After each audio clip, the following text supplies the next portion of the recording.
Bismillahirrahmanirrahim. With the name of Almighty Allah, who is the most beneficent, most merciful, most gracious, and the source of all knowledge. With the one more of my video lecture of Oxford Mathematics D1, I would like to warm welcome to all of you by saying the Islamic greetings. Assalamu alaikum warahmatullahi wabarakatuh. So students, previously we have seen we were dealing with the chapter number 13, and the title of the chapter from book D1 is Perimeter and Area of Plane Figure, and exercise 13b was our keen interest. Until now we have done question number 1 and 2, and we have calculated the area of trapezium and area of parallelogram. And according to the previous lectures, we have learnt about the area of parallelogram is actually base into height, and also we have learned that parallelogram is actually a modified variant or modified form of a rectangle. Clear? Secondly, we have calculated the area of trapezium, in which we have discussed trapezium is actually a quadrilateral or four-sided figure in which two sides are parallel to each other and remaining two sides are unparallel, and the two parallel sides are there in which one side is smaller than the other side.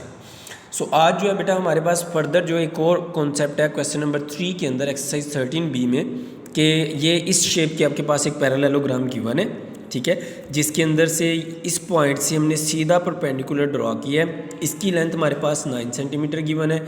ये वाली side जो है वो आपके पास 6 centimetre given है और ये आपके पास 10 सेंटीमीटर गिवन है. क्लियर हो गया?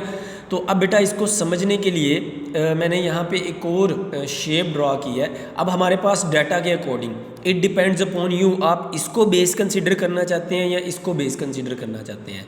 अगर आप इसको बेस कंसीडर करेंगे तो आपकी हाइट इसके अलोंग होगी. अगर आप इसको बेस कंसीडर करेंगे तो आपकी हाइट जो है वो इसके अलोंग होगी. अगर मैं इसको घुमा के जो है वो दूसरी तरीके से कर लूँ, इसको रोटेट कर लूँ, तो मेरे पास ये कुछ इस तरह की फिगर बन जाएगी, ठीक है.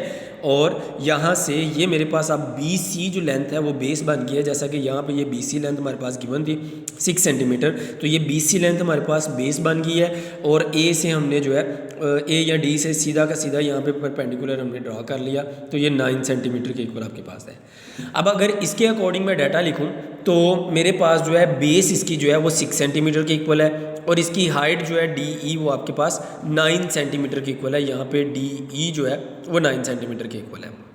अब आप पैरेललोग्राम का एरिया कैलकुलेट करना चाहते हैं तो एरिया पैरेललोग्राम का बेस इंटू हाइट के इक्वल होता है. तो यहाँ पे हमने इजीली बेस की वैल्यू 6 पुट कर दी और हाइट की वैल्यू जो है वो आपके पास 54 सेंटीमीटर स्क्वायर पुट कर दी. तो ये आपके पास 9 इंटू 6 आपके पास 54 सेंटीमीटर स्क्वायर के बराबर आ गया. एरिया आपने इजीली कैलकुलेट कर लिया. फर्दर बेटा हमने एक्सरसाइज 13A के अंदर ये सीखा था कि अगर आप जो है किसी रेक्टेंगल का पेरीमीटर कैलकुलेट करना चाहते हैं तो उसका formula 2 into length plus width के इक्वल होता है. लेकिन अगर आप बात करें कि पैरेललोग्राम का एरिया, आप पैरेललोग्राम का पेरीमीटर फाइंड करना चाहते हैं, तो चूंकि मैं आपको बता चुका हूँ पैरेललोग्राम एक्चुअली ए मॉडिफाइड रेक्टेंगल होती है जिसमें उसकी दो साइड्स जो होती हैं वो टिल्ड होती हैं, इसलिए उसका जो एरिया होता है वो आपके पास 1/2 बेस इंटू अदर साइड उसकी जो गिवन होती है आपके पास, दोनों साइड्स की लेंथ को आपने जो है वो ऐड करना होता है. ठीक हो गया? या दूसरा ऑप्शन ये होती है कि आपने चारों साइड्स की लेंथ को आपस में ऐड कर लेना होता है. तो अब यहाँ पे इसी तरीके से हमने लेंथ इंटू विड्थ, ये आपके पास लेंथ थी, ये आपके पास विड्थ थी, इन दोनों को हमने जो है वो इजीली ऐड कर लिया. तो ये आपके पास perimeter of parallelogram 2 into length plus width आ जाएगा. 2 इंटू 10 प्लस 6 हो जाएगा. 10 प्लस 6 चूँकि 16 होता है तो ये 16 इंटू 2 जो है वो 32 सेंटीमीटर स्क्वायर के इक्वल हो जाता है. क्लियर हो गया? बहुत आसान क्वेश्चन है, इजीली इसको समझिएगा. लेकिन सिर्फ जो इसमें टेक्निकलिटी है वो सिर्फ यही है कि आपने अपने डाटा के अकॉर्डिंग अपनी मर्ज़ी से सिलेक्ट करना है कि कौन सी साइड आपके पास बेस होगी और कौन सी साइड जो है वो आपके पास इसकी विड्थ होगी, जिससे आप उसकी हाइट कैलकुलेट कर सकते हैं. फर्दर बेटा अगर आपको किसी भी किस्म की कन्फ्यूजन है तो मुझसे लाजमी डिस्कस कीजिएगा. Thank you very much. Stay blessed.